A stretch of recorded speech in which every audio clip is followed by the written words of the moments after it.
Hey, my name is Rowan Smith and I want to welcome you to the Training for Trekking podcast. Now, this is the world's very first podcast which is entirely dedicated to helping you train, prepare and conquer your upcoming hike, trek or mountain adventure. So once a week, I'm going to be giving you quality and practical information on the subjects of physical preparation for trekking, dealing with altitude and nutrition on the trail, so you can know everything you need to be doing to have the best chance of a safe, enjoyable and successful adventure. So now you know what you're in for, let's get into today's episode. Alright, welcome guys. So today I want to start this podcast off with one of my absolute favourite sayings in the trekking world, and that is that trekking isn't a walk in the park. It's a challenge worth taking seriously. Now, I repeat that phrase many times throughout my podcast, throughout my content, to my clients.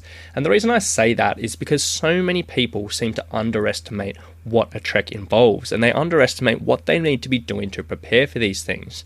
And this is for a whole bunch of different reasons, partly because there's always some guy on the internet going on about how they turned up to their trek and didn't do any training and got through it all right, and people who love to underplay how strenuous these things are and just make it sound super easy.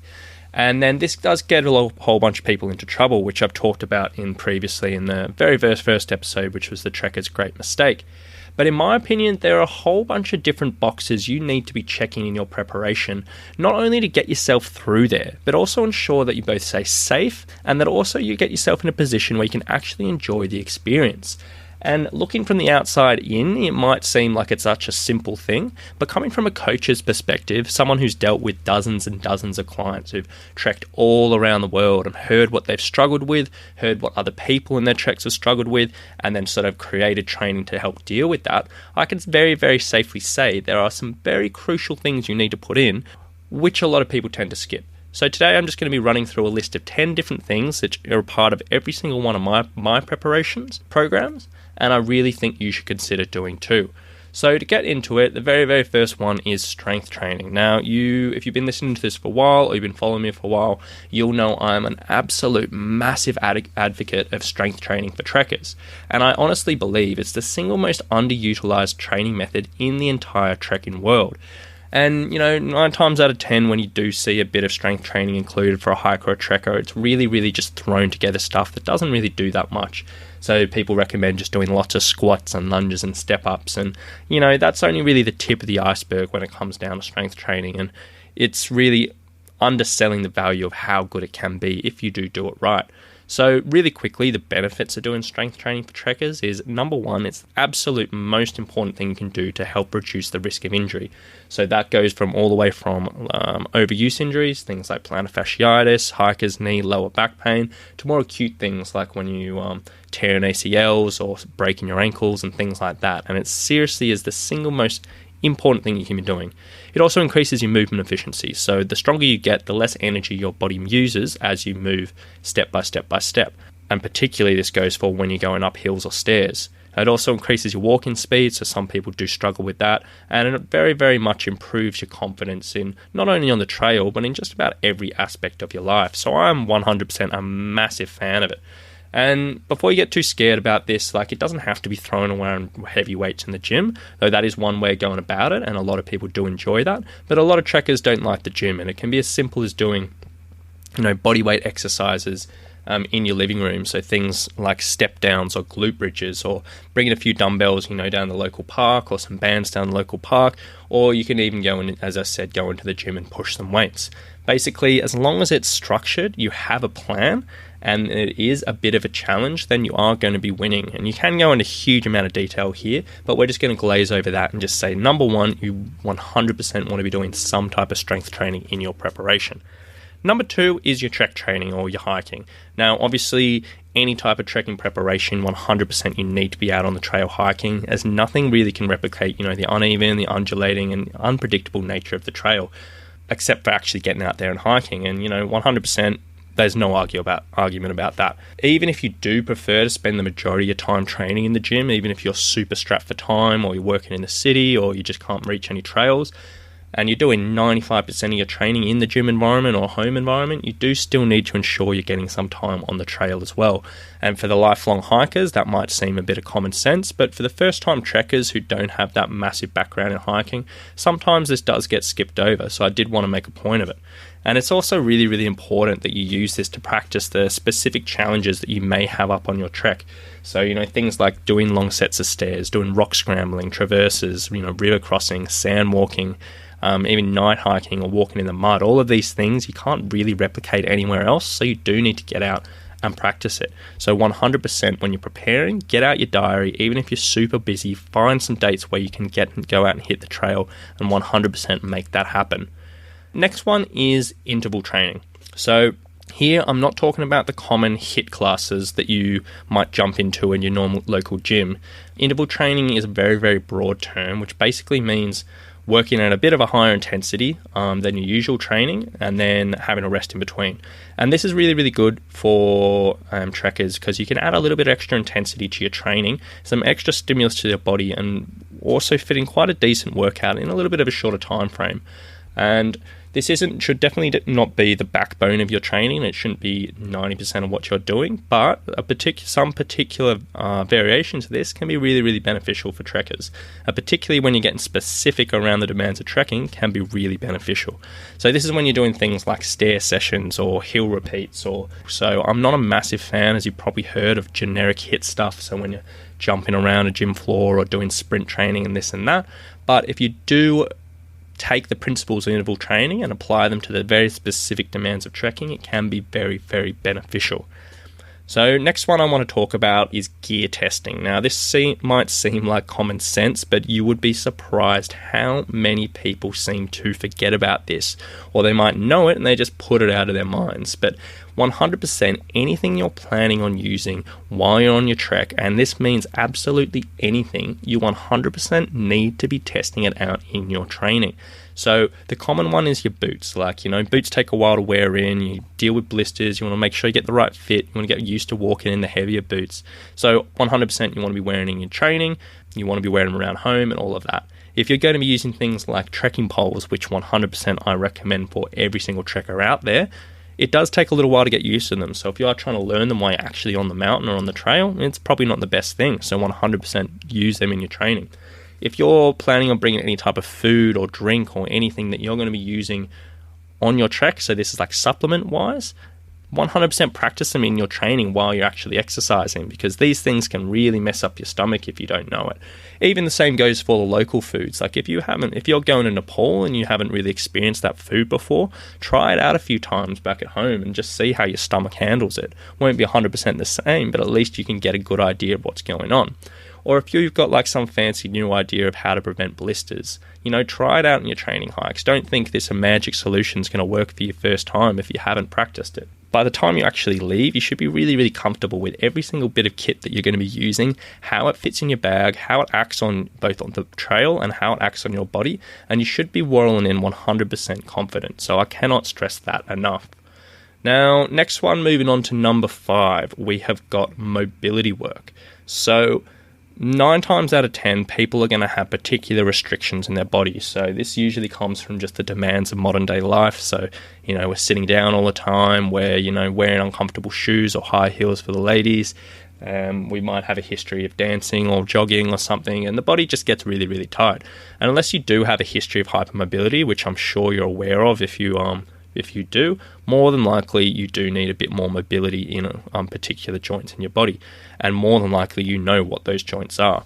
So just trying to add a little bit of mobility training into your week. So 100% doing it in your warm-ups before exercising. So if you do have tight ankles or tight hips, loosen them up a little bit before exercising can go a really long way to preventing injury and just getting you the most out of your sessions. If you're doing strength training or interval training, quite often there's a lot of waiting around in between your exercise. So instead of just floating around, playing on your phone, doing nothing, use that time to work on your mobility. And then I usually recommend for my trekkers, adding an extra session or two at home, just in front of the TV, maybe 10 minutes or 15 minutes of working on particular stretches or particular foam rolling or anything. And if they do have some major issues, then doing a little like 5-10 minutes every single day. because if you just do it once in a while, it's probably not going to help you. So moving on to number 6. This one's a little bit different. Now, quite often it gets talked about in the trekking world, but never really explained in detail, and that is goal setting. So, when you're going on a trek, already you have a big goal plan. So you've got you want to be climbing Kilimanjaro, or you want to be climbing a Everest base camp or something like that, and you have a time set in mind, and you know exactly what you're going to be doing, which is great, because like in the general wide world public, goal setting, even having that type of definitive goal, is really, really difficult. So that's a really good first step. But sometimes those like that goal can be, ages in advance. So whether it's a few months all the way up to a few years, and sometimes if it's super far away, it can really just seem like far away, and you keep on putting things off again and again and again. So the way I usually recommend with my clients is to break up their time frame. So if they do have a year, to break it up into some smaller goals. So what do you want to achieve in 9 months? What do you want to achieve in 6 months? What do you want to achieve in 3 months? And then even break that up even further. So once you've got those sort of goals in the 3, each sort of months, you want to break up, what do you want to achieve this week? What do you want to achieve in the next 2 weeks? And the more you can break it up and the smaller you can get in your goals, is going to really, really help you both stay motivated and stay focused and really get the most out of your training and preparation. So I could really talk about this for quite a while, because I'm quite passionate about the goal setting, and I've done a lot of this with my clients in the past.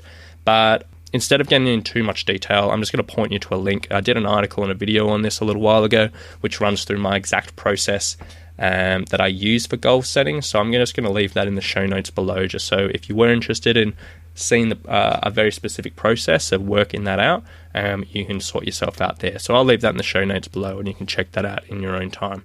Number 7, moving on, is recovery sessions. So again, this is something that's missed out very, very, very often, but it's one of the things that does make quite a big of a difference. And time after time with my clients, when I do plan these things and put specific time around this, people come back to me and say that makes a genuine difference to them feeling good and their recovery, and them just like feeling happy with their training.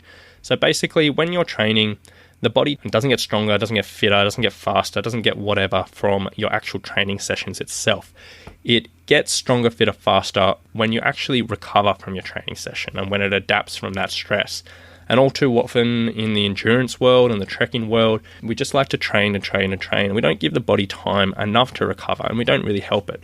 So I usually recommend that trekkers and hikers should dedicate at least 1 session a week to recovery practices. And that doesn't mean just having a day off and just having a rest, though that is good. This is actually doing some specific stuff that can help enhance your muscle recovery, enhance your muscle adaptation, and just make you feel good. So, my standard one is, as I mentioned earlier, is having a day a week where I dedicate about 15 minutes for my clients to do some particular foam rolling and stretching. Dead simple. You can do that in front of the TV. It's not complicated. You don't need any equipment. You don't need to think, but you can come out of it feeling so much better, and it can help that recovery a little bit. There's other gentle things like yoga. People love that. Pool walking is one of my favorites if you're lucky enough to live near a pool or live near a beach, where you're literally getting a pool and walk up and down for 15, 20 minutes. Any really type of gentle, non-impact exercise. So that means stuff that's not going to be grinding up your joints and anything, and you're going to walk out feeling really fresh. So things like riding a bike, swimming. I would usually say walking, but if you're trekking, you're probably doing plenty of walking already. But stuff like that, and something really, really simple you can do again for 15, 20 minutes and just walk out feeling good. And then also, if you want to invest in a massage, that's also a great way of going about that as well. So definitely 100% have a look at where you can fit in some recovery stuff, and you really will be surprised how much of a difference that makes. Next is another one which isn't often talked about in the trekking world, is a sleep ritual. So your sleep is so important for a million reasons. For your general health, for your muscle recovery, for your, I'm blanking here, but literally, it is so good for you. And when you're actually training hard, it is so much more important. And if you're not protecting your sleep, you're going to be at a much higher risk of injury. You're going to really inhibit your growth through your training. You're not going to be able to put as much effort into your training. And it's really, really very important that you're looking after that. So a sleep routine is really just a really simple thing you do before bed each night, which just helps get the body ready to relax, to sleep, and then just helps it switch into that deep and restorative sleep that you need. Now, doesn't have to be complicated. There's a whole bunch of different things you can do, and the list is literally endless. But a few of my favorites is literally turning off electronics 30 minutes before bed. So electronics and blue light really throws around your sleep rhythms. It can really inhibit, even if you are falling asleep, it can just inhibit your deeper sleep. Ideally, you'd be turning off electronics, 2 hours before you go to bed, but that's not realistic for the majority of people. But if you can literally switch off your phone, switch off the TV, switch off the laptop or whatever, 30 minutes before you go to bed, and instead just have a shower or do some stretching or read a book or whatever, it will 100% make a massive impact on your sleep, and that's something I could not advocate more. Another one is practicing just relaxation techniques or deep breathing. So any type of yoga breathing. I love diaphragmatic breathing or square breathing, where you can just go onto Google, type in deep breathing or relaxation techniques. A million of them will pop up. They're all as good as each other in regards to sleep, and you're basically just trying to relax the body, just switch it away from it being all pumped up to actually wanting to relax and fall asleep, in all honesty. And even spending 5 minutes of that before you go to bed can make a big difference. And then, you can drink herbal teas. So, things like chamomile tea, lavender tea, valerian root tea. I literally will have a chamomile tea every single night before I go to bed, and I absolutely love it. And now, the beauty of these things, the sleep ritual, is the more you do it, the better it gets. So, once you do it at first, your body probably will like it, because all of those things I just mentioned are beneficial for sleep. But once you get into routine of it, and once you start doing bits and pieces, your body starts signaling, it starts realizing that is bedtime when these particular things start happening. So as I mentioned, I start have a chamomile tea before I go to bed. These days, literally when I have my first sip, it hasn't even gotten into the body, it hasn't even digested, it hasn't even released all its goodness, I just start getting sleepy, and that's purely because it's just a signal to the body these days for me that that's time to go to bed. And the more you do this, the better it's going to be, and not only for your training, but if you can get some really simple things and apply it while you're actually out on the trail as well, and while you're on the trek, it can be amazing. Because again, your sleep can get pretty rough when you're out trekking, whether you're uncomfortable, whether the weather, whether you're just knackered or sore, and just putting a few bits and pieces can go really a long way.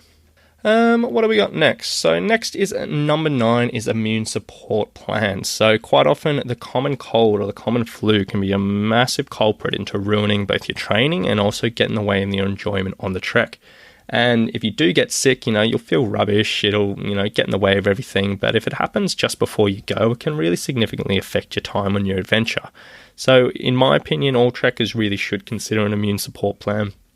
It doesn't have to be anything too complicated. You don't have to be going out and getting fancy drugs or anything like that. But a few lifestyle habits really do go a long way to this type of thing. So, before I said protect your sleep, very, very, very beneficial for your immune support. And if you're not getting, if you're getting less than 6 hours of sleep, I think is the number, you're in a massive increased risk of getting sick.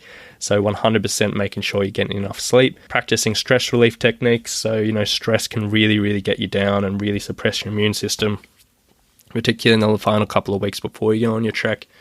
So much is going on, finishing work, saying goodbye to your family, all these bits and pieces. It can really, really grind you up. So just trying to find some type of thing that can relieve the stress a little bit. And then around nutrition, so staying hydrated all the time. Making sure you're having a serving of each coloured vegetable every day is something I recommend to my trekkers. So, red, yellow, green, white, purple. I think they're the 5 colours.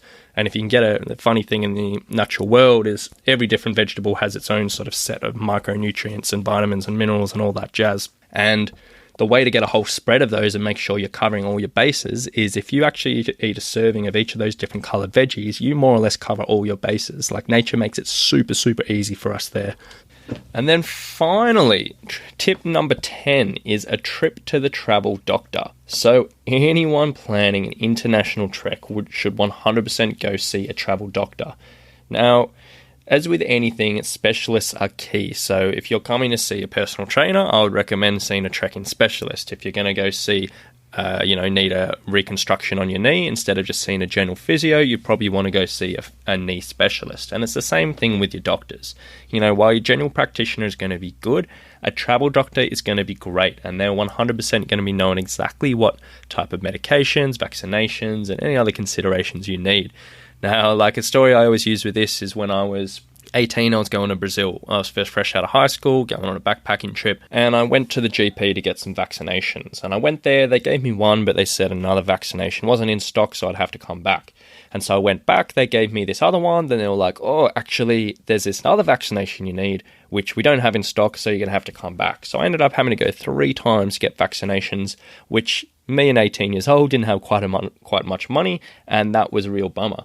Next time I went overseas, I went over to India. I went straight to a travel doctor, and they literally said I needed X, Y, and Z. They had it all in stock. They sorted me out in about half an hour. So I really cannot recommend travel doctors enough. And particularly if you're going to altitude, they have certain tests they can do, certain tests they can run, and they're going to make sure you're 100% sorted. So there we go, guys. That's about it for today. I've run through the 10 essential things every trekker needs in their preparation. Now, some of this stuff you might be doing already. Some of this stuff you might not really have considered. There's nothing really groundbreaking in there. A lot of it is common sense. But 100%, if you can tick off each of these boxes in your preparation and your training, you're going to give yourself a really, really, really good chance of having both a safe, enjoyable, and successful adventure. And that's exactly what you're after. So if you do have any questions about this, please do send me an email at rowan@summitstrength.com.au. But if not, I hope you enjoyed today's episode, and we'll talk to you very, very soon.